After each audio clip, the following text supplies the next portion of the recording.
Welcome to the Sports on I-40 podcast. Today we have a special guest with us. Our special guest is Noah Brown. Go ahead and introduce yourself.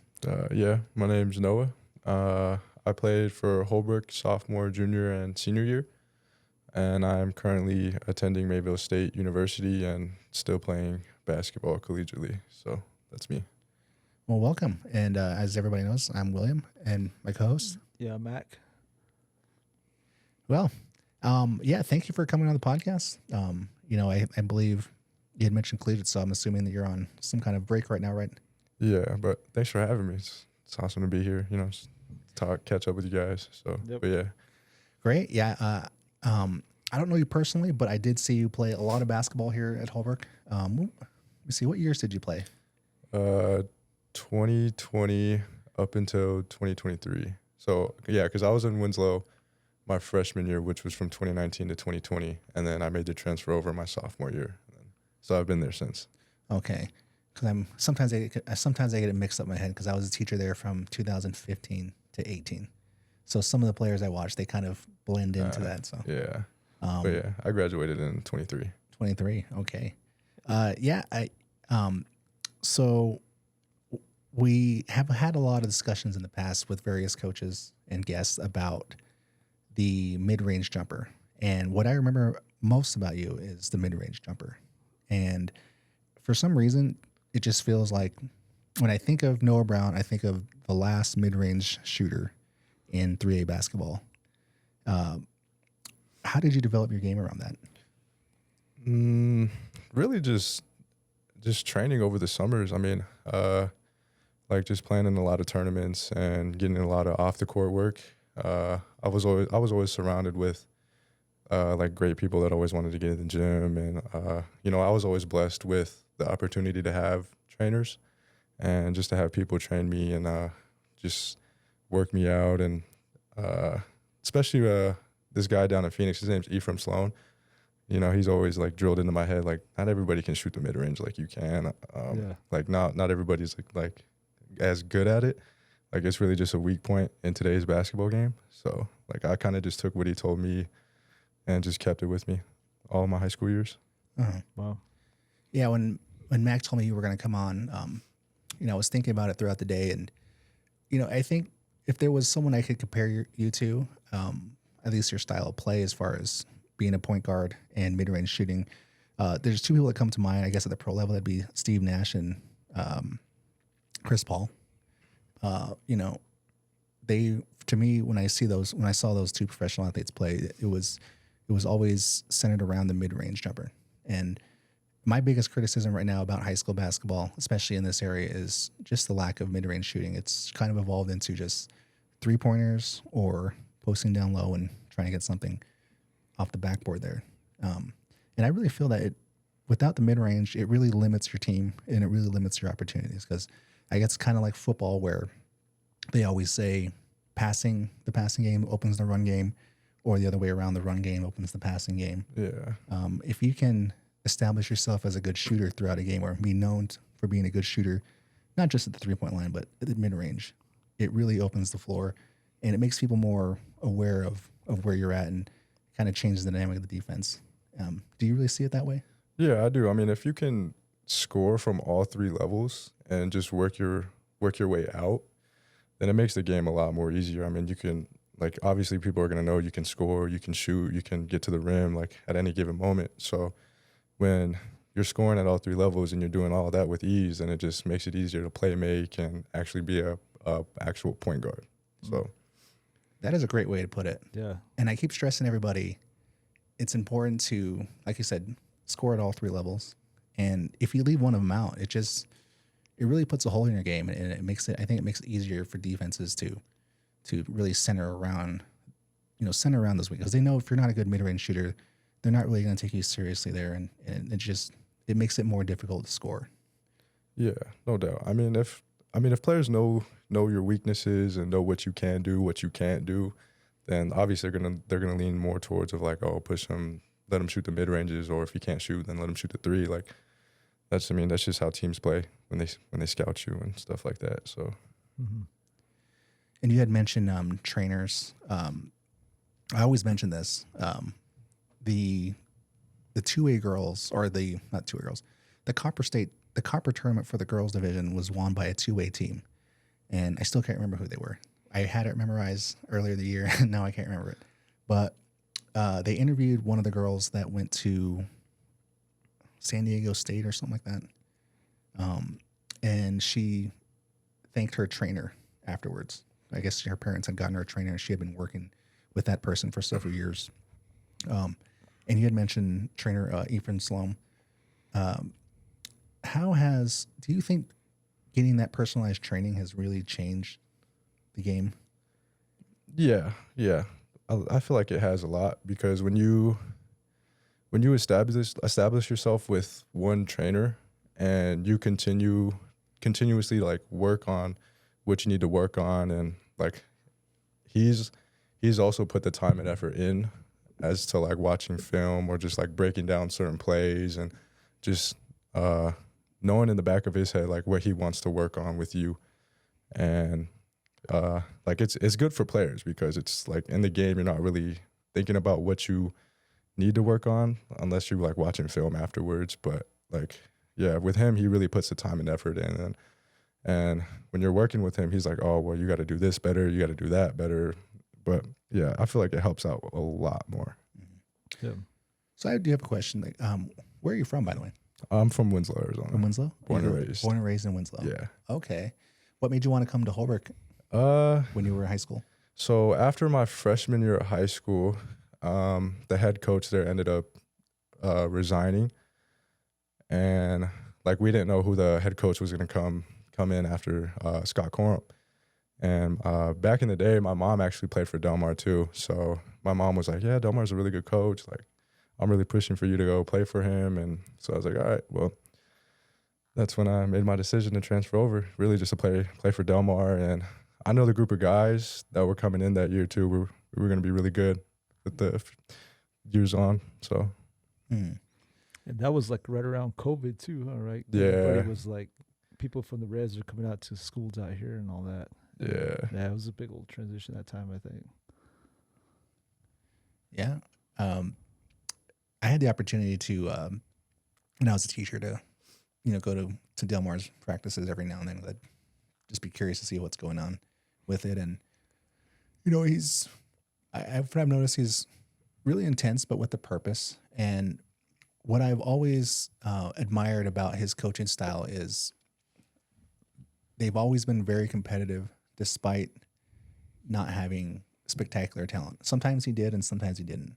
Yeah. I think this year is a good example of not having spectacular talent. He has some great players like Travis Baia. He's a spectacular player, but he really doesn't have a whole team of exceptionally talented people. He definitely has players that, contribute, but I think this is one of those years where he's really going to have to lean into his coaching, and he's had quite a bit of success with that. Now you couple that great coaching with a good team, and then you're going to have great success. And I know you guys had good success when you were a senior. I think when I look back on that, I'm trying to remember clearly. You guys made it to the or the quarterfinals? The quarterfinals my senior year, yeah, and then our junior year we made it to Final Four. Final Four, okay. So let me think. Who'd you guys play in the Final Four your junior year? Coolidge. Coolidge? Yeah, we ended up losing by 10. And they were the number one team, right? Number two. Number two team? Yeah, Valley Christian was number one. Oh, yeah, okay. Oh, yeah. Valley Christian has had an exceptionally great team the last 6 or 7 years. It's almost unfair. Yeah. Especially a couple of years ago when they had that one player that was that supposedly tried out for the Israeli national team. Luke Shaw. Is it Luke Shaw? Luke Shaw, yeah. There was two of them. So my junior year, his older brother was the talk of the 3A. His name's Caleb Shaw. He's at Grand Canyon University right now. But so then after him, our senior year, then it was Luke Shaw. But yeah, Luke Shaw was averaging like 29 a game. I think Luke Shaw's at GCU too. Yeah, Luke also, Shaw's right? at GCU too, playing with his brother. Yeah. So. Wow. And what I noticed most about Valley Christian was the whole team was tall. Yeah. Oh yeah, they're just big old boys. I remember that game when you guys played them here in Holbrook. It was crazy, man. Had a big team. Mm-hmm. And then your senior, who did you guys play in the quarterfinals? Yuma Catholic. Yuma Catholic. Oh, that was an away game. Yeah, it was up That's in Prescott. Prescott, yeah. Yeah. Oh, that was back when they had it at Prescott. Okay. Yeah. I'm thinking now because now they do it home team or higher seed home team until Yeah. the semifinals. Really? Yeah. That's boring. Yeah. So anyhow, we think so the 3A, I guess 3A basketball, I know you've said you've seen a couple games so far. Have you noticed anything that's changed since you've been, besides the fact that they added a copper tournament to it? Have you noticed any changes from some of the games that you've seen? I'd probably say just like how young everybody is right now, and like the level of competition everybody's at right now.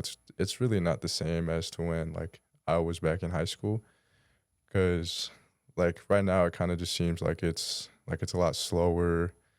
A lot of kids really like aren't fundamentally sound, but I mean that's like those are really the only differences that I've like seen, because I've only seen like Winslow play Page.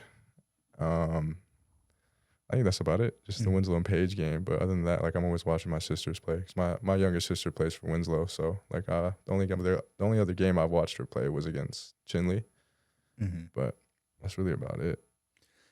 So I guess compared to the collegiate level, the intensity is way higher. Oh yeah, it's a lot higher. I mean, it's you got coaches just trying to make you play hard the whole 45 minutes of the game, up 94 feet the whole game. It's just a lot of conditioning, a lot of lifting, and yeah, practices are pretty fun though. Practices are fun, game days are fun. I mean, what's the biggest challenge? What's the biggest challenges for a collegiate basketball player? For me, I'd probably say it was the conditioning. Like in preseason, like all our preseason stuff is just running every day, and like running, lifting. Couple days we'll do open gym, but like you're really just running every day. Are you of the talking week. like running outside, like out in the trails and stuff, or like Yeah, in so the like gym? so like our coach, I mean it would vary. Like our coach would have it like different days. So like Monday we'd be in the gym. Tuesday we'd probably go outside, go run a mile in under. He wanted it in under 5 minutes and 30 seconds. Damn. Yeah, so it's like that, or you're on the football field running suicides every 10 yards.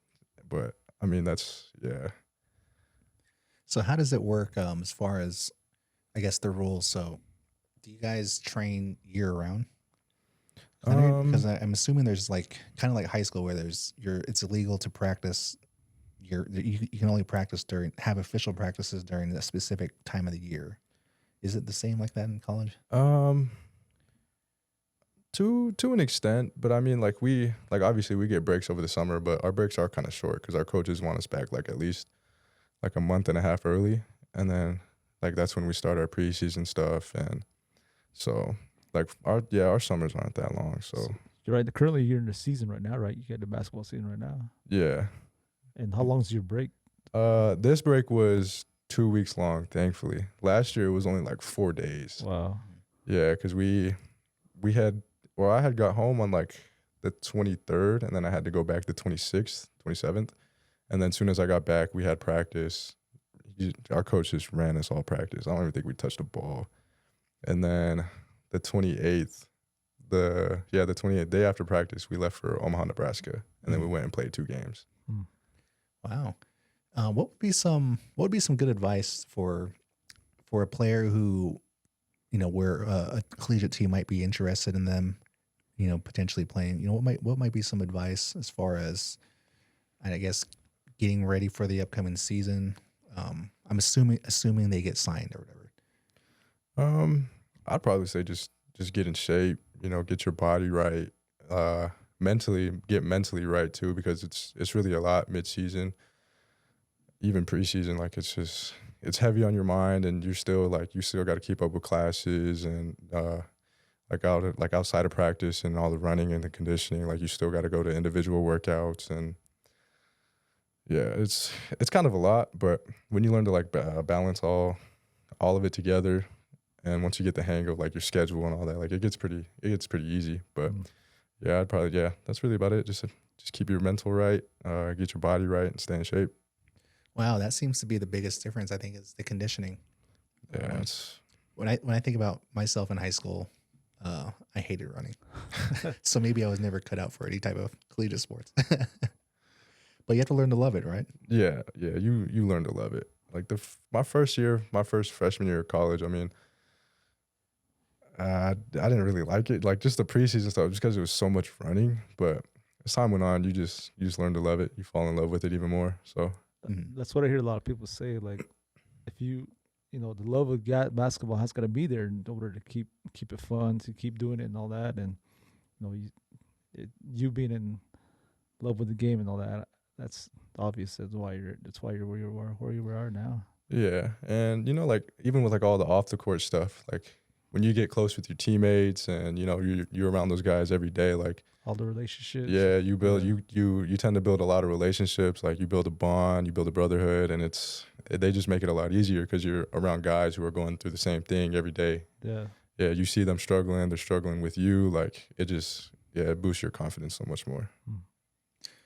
Oh, I guess how much of I guess I would imagine in high school it's maybe players sort of approach it as, I mean, obviously it's extracurricular, but I would imagine that when you move to college basketball, it's more business minded Yeah, with the administration and the Yeah, coaches. it's kind of like a job. Uh-huh. It's kind of like a job in a sense.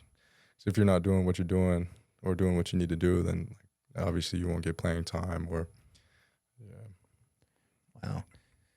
Because when I think back, I used to play a lot of golf when I was a little bit younger, and I went and played in a Arizona amateur qualifier tournament down in Phoenix, and I got paired with a guy that played collegiate golf over in Colorado somewhere, and he was kind of telling me kind of about the intensity of college golf and how it was just. I wouldn't say it wasn't fun, but it was just there was a lot of high expectations, and when you didn't meet those expectations, your coach definitely let you know that you didn't. He was telling me one time in the middle of a tournament that he had I guess it was an easy shot for someone in college, and I guess he had missed the green, and his coach got really upset with him for doing that. So I think in high school there's a lot of leeway for mistakes, yeah. but in college there's mistakes are not tolerated that well, right? Yeah, I mean, especially if like you're like transferring to a new program or you're just like an incoming freshman. I mean, your leash isn't that long, as to like a returner or somebody that's been doing the collegiate stuff for like 3 years. Like, yeah, you just got to gain your coach's trust, and it does take a while, but I mean, once you do, then you get a little bit more leeway. But I mean, things are still like strict, and it's like they almost like want perfection out of your team and out of the starting five, and yeah. Mm-hmm. So how does are you doing any type of NIL type of stuff? No, Or any of your teammates? I'm not too sure. I don't know if they do that at the NAIA level. Uh-huh. But yeah, I'm not too sure. Okay. So which school are you currently at the moment? Mayville State University, And where's it at? North Dakota. North Dakota. Does it get cold up there? Yeah, I was just telling Mac, like when I came back home last week on Friday, it was Must have been literally warm. No, I was leaving Fargo and it was literally negative 10 degrees, and then I got into Phoenix and it was like 75. Oh. Yeah, it's just warm up this way, so it's good to get away from the cold. Wow. And how often do you come home? I think it just depends, like, because this is my second time being back home, because I got to come home for Thanksgiving break and then I'm back home for Christmas break, but really just those 2 holidays and then spring break. Wow. So like 3 times out of the school year. And how far did you say? How far is the drive from there again? Did you say 16 hours or something like that? From here to North Dakota, where I'm at, it's 26, Damn. 25. Yeah, so plane ticket's a lot better. So one of the questions I always ask coaches, and I think I don't really articulate this question that well, but one of the things I've always been curious about, whether it's football or basketball, is sort of is the strategy part of it. Um, I think as just a high school player, you're just more concerned with playing, and the coach sort of does the thinking for you, meaning they develop the game plan. They have they're telling you to move here and there, and maybe you might be curious enough to ask why we're doing this, or maybe you intuitively know why. But at the collegiate level, now how much of the strategy portion of it is it? I'm assuming it's um, intense for a collegiate player. You're no longer just X's and O that's trying to understand what we're trying to do here. Is that what it's like? Yeah, I mean, like in high school, I've never really like saw it that way because Delmar did a really good job like of trying to get me to understand like a point guard's an extension of the coach. So like just playing under him, like I feel like I had a really good concept of like coming in with the strategy, like just trying to get my teammates open, trying to get them going first before I get myself going. But like that really helped me prepare for the college level because I came into the college level like I had an idea of what a coach wanted, but yeah, I mean it's not bad. Mm-hmm. What about the aspect of film? I think that's one of the most underappreciated thing as a high school player. I mean, I really didn't. I watched film, but I really didn't understand what I was supposed to do. I think no one really ever explained to me what I'm supposed to look for. But as I've listened a lot more, especially to former like I'm a big football fan, so I listen to a lot of either podcasts with former football players or documentaries, and they sort of maybe don't go in depth about what they do with film, but I'm starting to piece together what exactly I should have done back then. How much of, I'm sure as a team you guys study film, but how much of that, I guess how well have you gotten, or how much better have you gotten at watching film?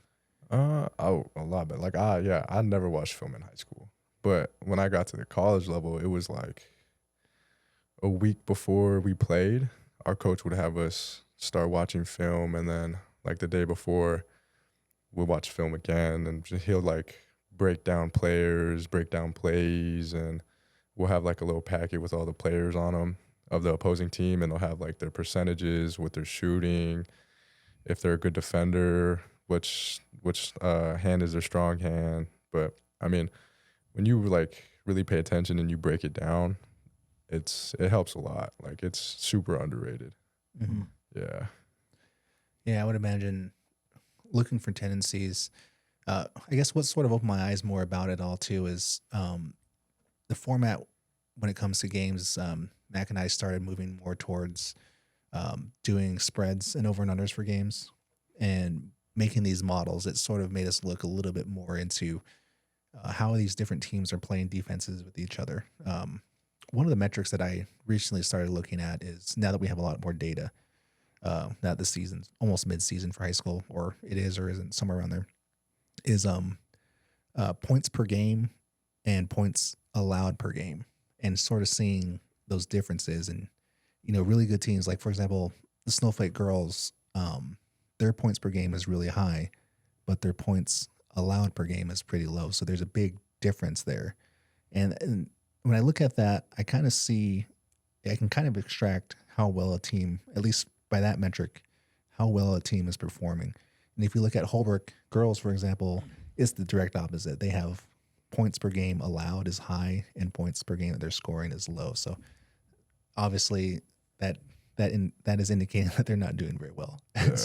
So just looking at the numbers and just trying to break the game down into some kind of tangible number and understanding what it means kind of gives you a better outlook of team performance. And Mac and I are slowly learning more about that. And I think for our spreads and our over and unders, it's sort of given us a better idea of what we're looking at, and I guess overall ratings of teams. And when you talk about watching film, in some sense, I think you're sort of intuitively doing that. Maybe you might not be physically doing some kind of mathematical expression to represent that, but in your mind, you're looking at these tendencies, and I think we all sort of have this innate ability to sort of break things down in terms of odds. I think if you look at it in terms of evolution, right? Ancient man, they had to be able to analyze risk in the field, right? So when we look applying that to now, we intuitively analyze risk all the time. So when we're watching film, we see, certain players doing certain things. We look for things, weaknesses, and we intuitively build that in our head as some kind of strategy, whether we know that or not. And then when you have like a professional staff who sits there and like you said, they have like a portfolio, or I think it's like a portfolio of the different team you're going to be playing with the different stats and stuff like that. Yeah.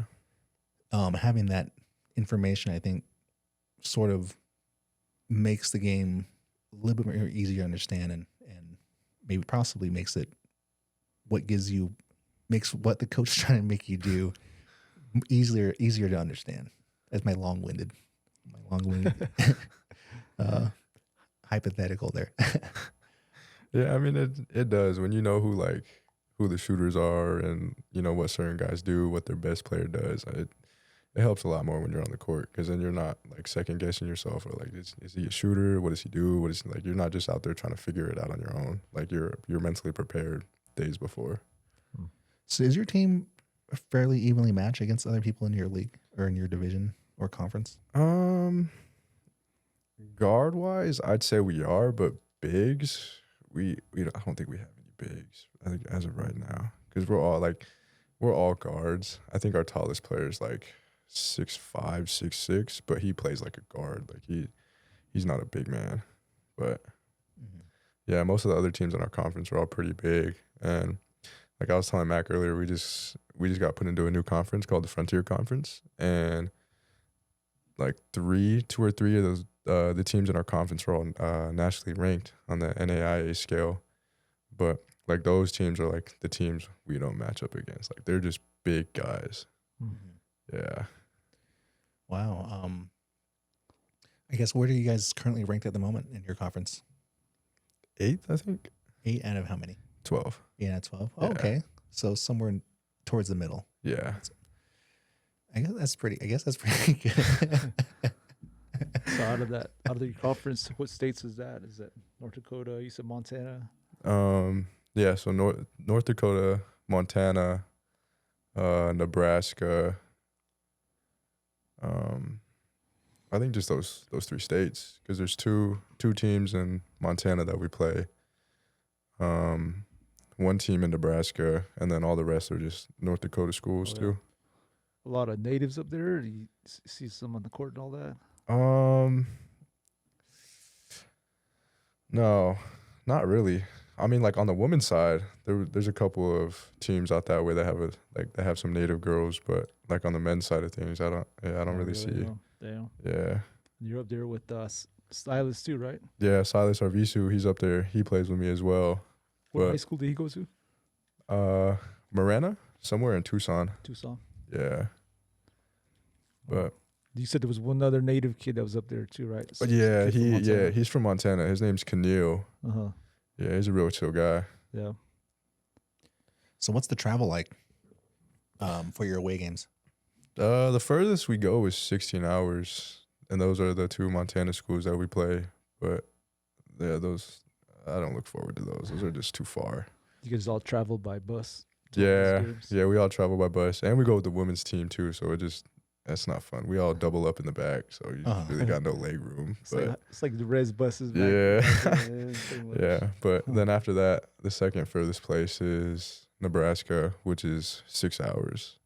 But that's not too bad. And then the rest are just like 3-4 hours away. Yeah. How can we watch some of your games online or something like that? On YouTube, it's I think it's called Comment Athletics. Comment Athletics. Yeah, so that's where they stream all the live stuff. Yeah. Okay, yeah, we'll put that link in the description. Yeah, we need to schedule too, man, or something. For sure. Yep. That's good. Go ahead, Matt. Go ahead. I'm good. I was asking a question, but I'll ask it later. Okay. I was going to ask about, you had mentioned running, but how about nutrition? Mm, I mean, like the coaches do what they can. Like, I mean, obviously we're not like a big D2, D1 school, but I mean, like the coaches provide what they can. Like they provide like protein powder, like protein bars and all this. But like other than that, you're kind of just like on your own on like cooking and like watching what you eat. But like me, I eat whatever. Okay. Yeah. Because I guess I always think of like the pro athletes. I think the rumor was LeBron James spends like $1 million on his body a year. Something like Yeah. that. Yeah. I mean, like if you're not at like a big D2, D1 program, then you're kind of you're just on your own, taking care of yourself, like just doing what you can They with don't what you provide have. you food and all that, like stuff like you see on the Yeah. videos. No, and I all. wish. I Damn. wish. But yeah. Yeah. 'Cause I feel like I've seen like TikTok videos of like, well, these are like big time college football programs where they have like cafeteria and All the Yeah, they got sponsorships. they get like they get all the Gatorade stuff, all the Yeah. protein, like they get fed. Hmm. How about gear and all that? They provide you guys with shoes and Uh stuff like that. Team shoes no, but like everything else, like we're a Nike school, so everything we get's Nike. Oh, Like yeah? yeah, we'll probably get like 8 to 10 shirts, a couple of hoodies, a jacket, a lot of sweats, a lot of shorts. So they take care of you in like gear aspect. Hmm. Yeah. That's cool. so how did you, starting from a younger age, how did you get involved with basketball? I mean, obviously, well, I think maybe around here, basketball is just there. I guess everyone just plays it, right? It's like a part of the culture here. Do you do a lot of summer basketball tournaments as a youth? Yeah, I did. But my mom really got me into playing basketball. Like when I was younger, she would always show me like pictures and like clips of when she was in high school and how like just the 3A North, like the environment and all that other stuff. Like it kind of just got me like more drawn to it. But my mom also played collegiate basketball too. So like I think just being born into a basketball family, like I just always loved the game of basketball. Wow. Wait, when you played, was Winslow still in the East, or were they in the North? No, we were in the East. Yeah, Holbrook was in the East. Was Winslow in the North at the time? They were in the East. They were in the East too. Yeah. Oh, okay. When my mom played though, they were in the North. She was Mm. telling me that. Yeah, I she, keep she getting played under confused. Don, right? Don Yeah, Petro. she Don played under Petro. Yeah. Mm-hmm. Wow. Yeah, I've been trying to get a gauge of, the basketball culture on here, and obviously the whole state knows that basketball is taken seriously up here. Have you, where you're playing at now, is basketball big there as far as like high school? No, not as big as here. But I mean, like out in North Dakota, everything's like really spread out. I mean, it's just a bunch of like small towns and just a bunch of towns like nobody's heard of. And like the high schools there are all small. But Is everybody tall there? I'm all asking like it's another country. I'd say so, yeah. Mhm. I mean, you get a few people that are just kind of small, but Because at North Dakota, is that like, what's the main tribe up there? Is it Sioux? Or I think so. Mhm. It's either Sioux or Lakotas. Dakota? I think they go by Dakota. Dakota. Okay. I'm pretty ignorant when it comes to the other tribes. So when so by talking spread out, it's not like here, like in the Riz or anything like that. Yeah, no, it's nothing further. like here where everybody's kind of just close together. But Yeah. like out there, yeah, it's like at least an hour. We think hour we're far plus. here, but up there's Yeah, hours, yeah. yeah. Up there, it's a lot more Yeah. spread out. Yeah, I've been told, because when I went to college, I had some like classmates that were Lakota, and they were always telling me, everybody from the res is tall. So I kind of imagined that everyone was tall over there. Yeah, I mean, I don't know. I don't think I've met a small Lakota yet. So Mhm. wow. Yeah, because I guess it varies here. I mean, I guess Navajos have I don't know what their average height is, 5'10" or something. But it just always seemed that I had mentioned, I'd seen a documentary where they were talking about how animals tend to get bigger the colder it is. So I had kind of thought maybe since the Lakota were further up north and it was colder, that was one of the reasons why they were tall. But I also hear the other reason is that they had a meat based diet with all the buffalo, and that was another reason why they were so big and tall. Because I had seen something about how when Europeans first had met them, they were surprised at how tall and big they were compared to them, and years later they've kind of figured maybe one of the reasons was their high protein diet. Yeah. Makes sense. Anyways, I think Navajos were a little bit of agriculture and hunter gatherers or whatever. Yeah. If you were to go back and like do who you are now and go back and talk to yourself back in high school, what would you tell yourself back then? Like, what would you Just get in the weight room. get in the weight room? Get in the weight room, put on some weight. Because I mean, in high school, I never really took the weight room that serious. Mm-hmm. But like right now, it's helped me a lot more. Like, Yeah. it just makes the game so much easier when you're like that much quicker, that much faster, stronger. But yeah, especially at the collegiate level, like you playing against grown men practically. So That's one of the topic we talk about too, like about like how the red schools in some of these towns, some of the schools out here don't really emphasize that or have the resources available to some of these kids out here, and compared to schools like Snowflake just down the road, yeah, they have weight rooms, they have a program like summer programs and all that, and it's obvious that's why they're good, man. Not just basketball, but like football and all that. yeah, Yeah, access to proper weightlifting facilities. I mean, I guess here in Holbrook, we have the city gym and maybe what the high school provides, but I guess when you move out to the smaller rural communities, it might not be as accessible out there. I know when we had Nate Johnson, he had mentioned that same aspect of weightlifting, but he also emphasized nutrition as well. And when he mentioned like some of the top athletes, ones that are looking to go like Division I, nutrition is a big part of their life and making sure that they eat properly. And he had mentioned he very rarely saw players who brought their own food to eat, like for dinner or whatever, like they went to an away game, and he very rarely saw someone that actually brought their own food instead of eating at McDonald's or something with the team. yeah. So I'm not sure if that part of it will ever change. Maybe as more people begin to move up the economic ladder, I guess it becomes a lot easier to do so. Around here, I guess all we have is Safeway, but again, food is expensive, and trying to achieve proper nutrition is definitely expensive too. Yeah, it's expensive to live healthy. Yeah, I had heard there's only like 5,000 Whole Foods in the whole entire country, and there's like 20,000 Walmarts or something like that. That sounds about right, man. So, having access to good food, nutrition, but even this too, though, just building a habit of eating proper nutrition. Yeah. That's something I struggle with, even though I'm very aware of it. But for you guys, I know you had mentioned it's difficult for you as well.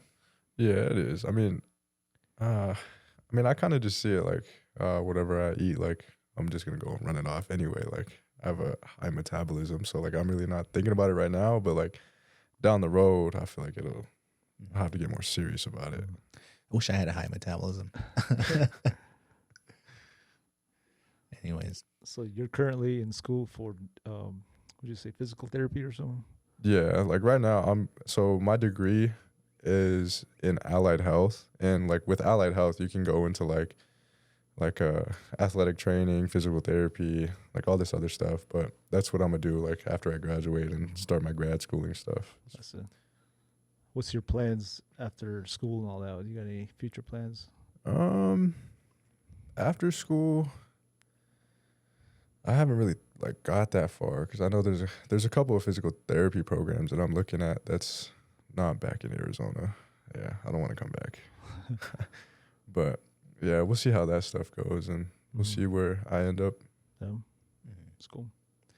Going back to high school, what was the most memorable thing about playing here at Holberg? Making Final Four. Making Final Four. Yeah, just that year was a fun year for us. I mean, it was just a year full of just winning up until the Final Four game. But I enjoyed every second of it with that team. Mm-hmm. What about teams? I mean, were there any memorable teams that you remember playing? Like playing against? Yeah. Winslow. Yeah. Played against Blaine, maybe. Yeah, I'd probably say, always the Winslow games. I mean, it's just a rivalry you want to be a part of. The gym's always packed. But I'd probably say the game against Camp Verde, Elite Eight, that year, our junior year, that was a really fun game for me. That was a Prescott, right? Yeah, that was one in Prescott. That was a really fun game. You guys were down a little bit, and you guys came back. Yeah, we were down by 2 or 4 with like 2 minutes left in the game. Then we came back and won. Yeah, I remember that. Wow. Yeah, it seems COVID kind of messed up my timeline in my head. So it's kind of hard to remember, certain, even my fiance's sister, I forgot when she graduated. Sometimes I have to think about how long ago that was. So, yeah. Anyhow, what do you think about? I know we have Sydney Benali is playing for BYU. BYU, yeah. Have you had any chance to see her on TV? Play on TV? I have not. No, I haven't seen her play at all yet. Mm-hmm. I just see like highlight clips of her and like on her like Instagram and stuff. Mm. Yeah, she can hoop though. Yeah. Here's the thought. So, Layla Curtis, the freshman from Tuba City, having a phenomenal year as a freshman. She's been doing very well, and I was thinking maybe she would benefit more from transferring to a bigger school in Phoenix, like a 6A school, and playing at that level rather than playing at the 3A. Do you think that would make a difference as far as gaining attraction from a bigger school? It would definitely boost like her basketball profile, just because you're playing against 6A schools. Like there's a lot more I don't know how to put it, but like there's a lot more, I can't figure out the word for it, but it's just a lot more attention around 6A basketball. Like that's where all the big names play and the big schools. So like it would benefit her a lot more. But yeah. I was always told too that, I mean, it does matter, but at the same time, if you're really good, people will find out and they'll come. Yeah. I mean, I'm like, she's doing her thing right now. I mean, she's gotten her name out there. She has 2 or 3 offers right now, one of them being at a Division I school. So I mean, I feel like high school basketball right now, like it'll only get you so far, but like really the game now, it's all like summer basketball, AAU tournaments. It's really just how you get your name out, because if you travel for AAU tournaments, then you're going to like out of state tournaments, and she plays in like all these Nike tournaments, and that's just really how she got her name out. Mm-hmm. Yeah, I always hear about criticisms about the AAU and how it's, I guess, sort of doesn't really. I heard it doesn't really help with skills. You just play a lot of basketball, and it's sort of been. I've heard people say it's been a net negative as far as player development, team development, but as far as, I guess, putting your name out there, it's certainly essential to do that. Do you have any thoughts on that? For me, I wouldn't say it's more of a negative, just because like you're working on what you want to work on, and you're not only just playing AAU basketball, but that's when you also get in like your trainings and the one-on-one trainings, and when you do that and then you go to play a tournament, then that's when you can really like apply to what you're working on with the trainers into that like into the game. And I feel like once you do that, and you're just expanding your game even more. Mm-hmm. Yeah, that's kind of how I saw it back in high school. I'm thinking my lack of understanding is the fact that sports was just something to do. It wasn't really anything. I really didn't have any aspirations to go play collegiately or anything like that. Well, then again, I don't think I really had the athletic talents to make it that far. I think in any sport, but I guess when you put it that way, I guess it does make a lot more sense for why people do that. I know Greg Perkins has always sort of didn't really like the summer basketball format because he felt that he had to reteach everything when everybody came back when the regular season started. They made a lot of progress during the season, and then the season ends. Everyone goes their separate ways. They start playing these tournaments, and when they come back, they're sort of lost the mindset they originally had because they were just playing basketball over the summer. Yeah, I get that, but I also feel like it's who you play with and who you surround yourself with over the summer. Because for me, like, I always played with boys from down in Phoenix. You know, we all had a concept of team basketball, how it is to share the ball. But I mean, like, nowadays, I feel like it's just like they're just kids up here now don't really do that no more. Like, they don't travel out of state. They don't go down to they don't go down to Phoenix and play. They kind of just like hop from team to team, and they kind of stay on the reservation. They play in local tournaments, and I feel like that's where it kind of really messes it up. Mm-hmm. Yeah. Yeah. Wow. You know, one of the things I've come to the realization about, there's one team that I think should be really good every year in basketball, and that's the Snowflake Boys. They have the height and the speed and sometimes the athletic ability, but I've come to realize that I think the reason why they're not consistently a top tier program in basketball is they're a multi-sport school with an emphasis on football. So most of their focus is on football, and you know, when it comes to basketball, see, that's like the only time they play basketball is during basketball season. So you see a lot of, I guess, lack of skill, especially you can kind of tell when someone's dribbling, like they're not very good at it. Right? Yeah. So I kind of see that with Snowflake. They have a lot of players. They're big and they're athletic, but they have poor skills, and dribbling is one of them that I see. And I think being a multi-sport school where, like I said, you only play the sport when the season comes around, as opposed to playing it year round. And I think that's one of the reasons why the North schools do so well in basketball is a majority of those athletes, they're playing basketball year round, whether it's during the season or during the summer. And maybe that's why the softball and the baseball and the football programs aren't doing so great traditionally, is just because a lot of the athletes aren't spending time playing those sports. Instead, their focus is just on one sport. So maybe what I'm trying to say is North schools seem to be more of a one sport school, and because of that, they tend to produce higher performing teams throughout the years. Yeah, that's understandable. Mm-hmm.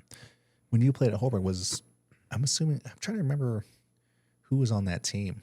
Can you remind everybody who was on your team? Yeah, Brandon Tapaha, Quentin Thomas, Tyler Tapaha,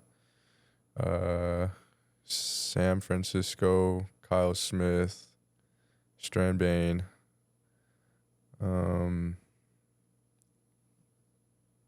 Nick.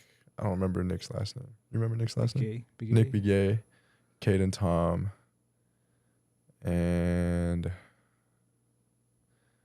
I think that was really like the 9 that played. Mm-hmm. Yeah.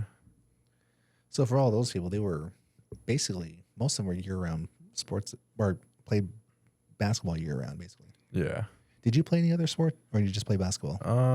Growing up, I played like football and baseball, but as soon as I hit high school, then that's really, I just focused on basketball. Did you ever run or anything like that? Nah, never. No? Yeah, it was always just basketball. Do you wish you would have tried something else back in high school? No, not really. No. Nah, not at all. Mm-hmm. Yeah. I feel like kids nowadays, especially for girls, because I have a daughter, I see like the girls that are runners, the girls that try other sports now, like their primary sport being basketball, and they try running. I feel like they're pretty good at it. Like I feel like kids should try other things and see if they can apply their talents into other things. That's what I try to emphasize with my kids, anyways. But yeah, just want to see your thoughts on that. I mean, yeah, like I mean, it wouldn't be bad to not do it, but Yeah. yeah, I mean, it's like what my take on it is. I mean, just you're in high school. I mean, might as well. You only got 4 years of high school, and then college, it just goes downhill. What about golf? You ever play golf? I actually just started getting into it because most of my teammates up that way in North Dakota are all big golfers. So I would tag along and just watch, but I mean, that gets boring at some point. So I'm just like, all right, well, let me start swinging. Mm. But yeah, I mean, it's nothing serious. Like I just go out there and swing. Uh-huh. I started playing golf late. I think when I became a teacher, I think that's when I started playing golf a lot. My brother was really good at golf. But yeah, I always try to encourage people to try it out. It's a great sport. Its only downfall is it's really expensive and really hard to play. It gets frustrating too. Like it's just a rage bait game. Mhm. Yeah, I mean the ball's just sitting there, and for some reason it's so hard to hit it. So, Yeah. you know, and once you start hitting the ball, then you start thinking about, okay, how do I hit it further? How do I make the ball curve left, or how to make the ball curve right, or how do I make the ball, you know, go a certain distance? You start thinking about that, start part of it, and then it gets even harder after that part. There's just levels and everything. Same thing in basketball, right? There's just levels. I'm sure Yeah. there's the high school level, and then you move up to the collegiate level. That's a whole nother level, and then probably the semi-pro, and then the pro, and then it's just. I always kind of put it in terms of like playing pool here. Like every town has that one person that's really good at pool, Yeah. and then you go to the next town and there's someone a little bit better, and then you go to a big city like Phoenix and there's like really really good people there, and there's just always someone out there that's unless you're like Michael Jordan, you're the best in the world. I mean, you know, there's always going to be someone out there that has some kind of edge over you. Yeah. Yeah, I feel like it's like that just with life in general. You know, somebody's always going to have something that's better than yours. But, I mean, if you're just a grounded person, I mean, it really don't matter. Mm-hmm. That's a good point, too. I see that a lot in, like, in engineering, too. There's engineers that, you know, are, you know, they're good, and there are exceptional ones that get paid, like, millions of dollars to do their work, too. So there's definitely levels in everything. Yeah. You know? Yeah. Anyways, do you have any other questions, Mac? I know you said you had one earlier. Oh, that I asked it earlier, but what about what would you tell a kid, like maybe like your little sister or someone like that? Like you got any maybe like pointers or something to them or something like that? To a more younger audience, I guess. I'd probably say just stay in the gym as long as you can. You know, be a gym rat. There's nothing bad about it. I mean, there's nothing bad about missing out on other things. Like if you're really serious about your sport, you know, just be a gym rat, get in the gym, do what you can to get better. But yeah, I try and tell my sister that all the time because she's real lazy. But yeah, I mean, it's just make the effort to want to be better. Yeah. You know, you shouldn't have somebody to tell you, oh, get up, go run, go lift, you know, go shoot. You know, Mm-hmm. yeah, you should make the effort to want to be better and actually want to get better at your sport. Yeah. What about we noticed that seems like today nowadays the game we have, right? A lot of girls are getting more offers and going to college and all that. What do you think one of the reasons is for boys not really getting that opportunity? See, You probably see it too, right? no, I do. I think it's just they're like kids out this way, boys out this way. I feel like they're a lot smaller, and it's kind of hard. And it's just easier to get overlooked when you're from the reservation. You know, you're not playing like as good of competition as the next recruit, or it's just because like you're in college, like you're even at like a JUCO level, you're playing against 22, 23-year-olds, and it's just a lot harder as a 18-year-old boy coming in as a freshman trying to prove himself. But I mean, I feel like just being small and physical. yeah, just like the physical aspect of it, like your physical features. I mean, like, yeah, obviously a coach isn't going to look your way if you're 5'9" and 140 pounds when he has a kid from down in Phoenix that's 6'2" and 180 pounds. You know, like, yeah, I feel like it's just a lot different. I know you're still young, but have you noticed any like aches and pains? Yeah, my knees are giving out on me. Yeah, my knees, my back, shoulder occasionally, but I mean, you just learn to continue to do basketball and then move on. Yeah, I had heard like professional basketball players, they like ice their knees after the game. I would imagine since you play it for so long and you're constantly jumping and running on hard surfaces, it adds up on your knees. Yeah, it does. I mean, icing your knees, and I have like a massage gun back in my apartment in North Dakota, which I use a lot. So do that, and then I have the Normatec leg boots. So I have some of those. They just massage my legs, but yeah, those really come in clutch when I need them. Well, I wish my knee problems stemmed from sports. All I do is get up and down from a chair and my knees hurt. Oh.